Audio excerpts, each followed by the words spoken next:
بسم اللہ الرحمن الرحیم۔ السلام علیکم۔ بیٹی کی دعا۔ کہتے ہیں کچھ رشتے خون سے نہیں دعا سے بنتے ہیں، اور کچھ دعائیں وہ ہوتی ہیں جو برسوں بعد بھی بند تقدیروں کے دروازے کھول دیتی ہیں۔ ایسے ہی ایک پرانے سے گاؤں میں حاجی صابر رہتا تھا۔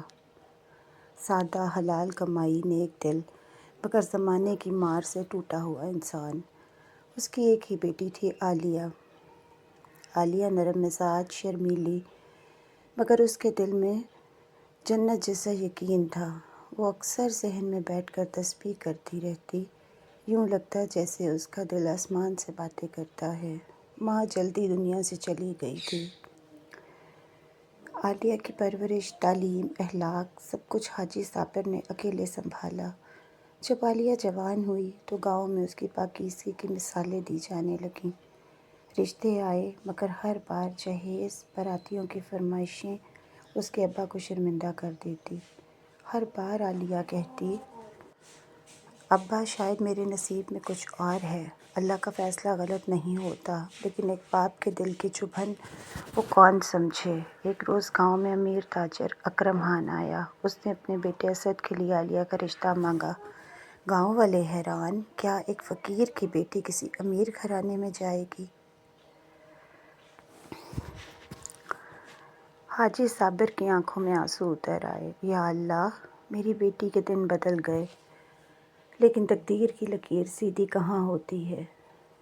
شادی سے چند دن پہلے اسد کی ماں آئی اور بولی، ہمیں جہیز کی فہرست چاہیے، ہماری رسمیں ایسی ہیں۔ حاجی کا رنگ اڑ گیا۔ بہن، میں غریب آدمی ہوں، بس اپنی دعا دے سکتا ہوں۔ اس عورت نے طنزیہ ہنسی، دعا سے نہیں، گھر چلتے حاجی صاحب۔ عالیہ نے یہ سنا تو اس کا دل لرز گیا۔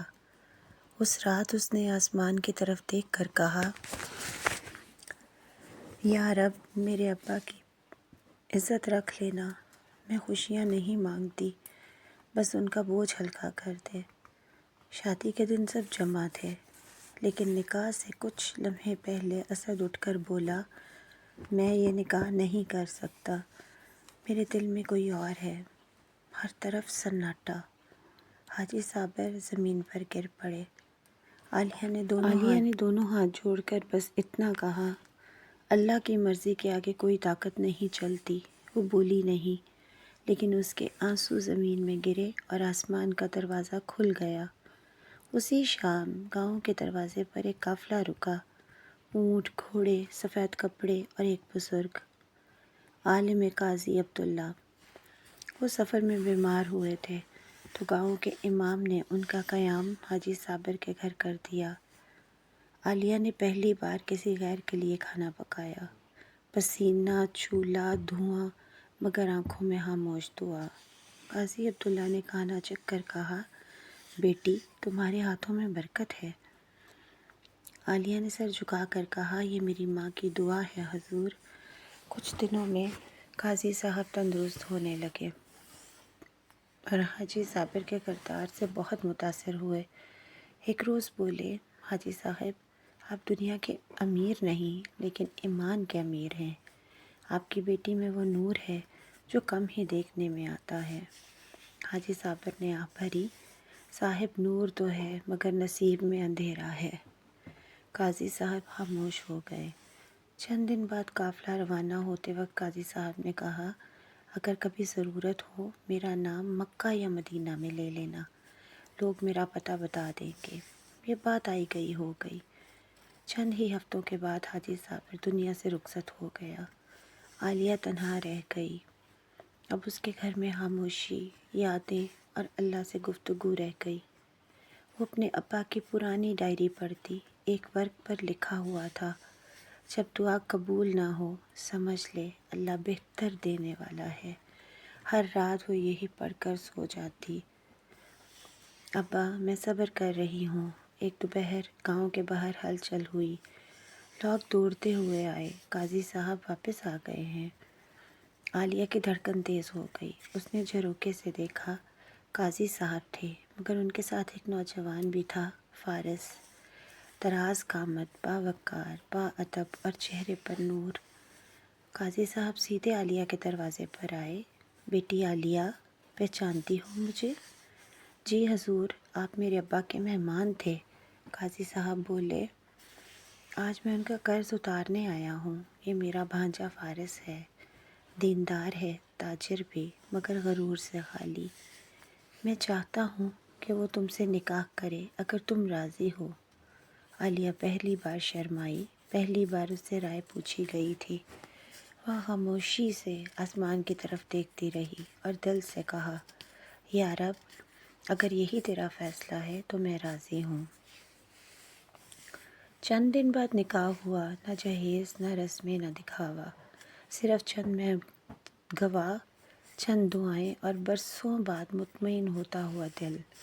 پورا گاؤں حیران، ایک غریب کی بیٹی، مدینہ کے تاجر کی بیوی۔ کوئی نہیں جانتا تھا یہ رشتہ زمین پر نہیں آسمان پر لکھا گیا تھا۔ عالیہ جب نئے گھر پہنچی، دروازے پر یہ آیت لکھی تھی، اللہ نیکی کرنے والوں کا اجر ضائع نہیں کرتا۔ عالیہ کے دل میں سکون کا دریا اتر گیا۔ دن گزرتے گئے، فارس ایک بے حد نرم مزاج شریک حیات ثابت ہوا۔ وہ کہا کرتا، عالیہ، میں نے تمہیں پہلی بار تب دیکھا تھا جب تم قاضی صاحب کو کھانا دینے آئی تھی۔ تمہارے چہرے پر سچائی کا نور تھا۔ اور عالیہ کہتی، وہ نور میرا نہیں، میرے رب کا تھا۔ دونوں غریبوں کی مدد کرتے، مسکینوں کو کھانا کھلاتے، غریب لڑکیوں کی شادیاں کرواتے۔ عالیہ کہتی، میں نے وہ دن دیکھے ہیں جب باپ کی عزت کے لیے آنسو چھپانے پڑتے تھے۔ اب چاہتی ہوں کوئی اور بیٹی وہ دن نہ دیکھے۔ مدینے والے اسے بیٹی یہ دعا کہنے لگے۔ ایک دن فارس سفر سے لوٹا تو ہاتھ میں لکڑی کا ایک چھوٹا صندوق تھا۔ یہ تمہارے لیے ہے۔ عالیہ نے کھولا، اندر اس کے ابا کی تسبیح تھی۔ یہ کہاں سے ملی؟ فارس نے کہا، قاضی صاحب، جب تمہارے ابا کی قبر پر گئے تھے تو یہ قبر کے پاس پڑی تھی۔ انہوں نے کہا، شاید دعا کرتے ہوئے گری ہو۔ میں نے سوچا یہ تمہیں ہی لوٹانی چاہیے۔ عالیہ پھوٹ پھوٹ کر رونے لگی، تسبیح کو سینے سے لگا لیا۔ ابا، آپ نے مجھے تنہا نہیں چھوڑا۔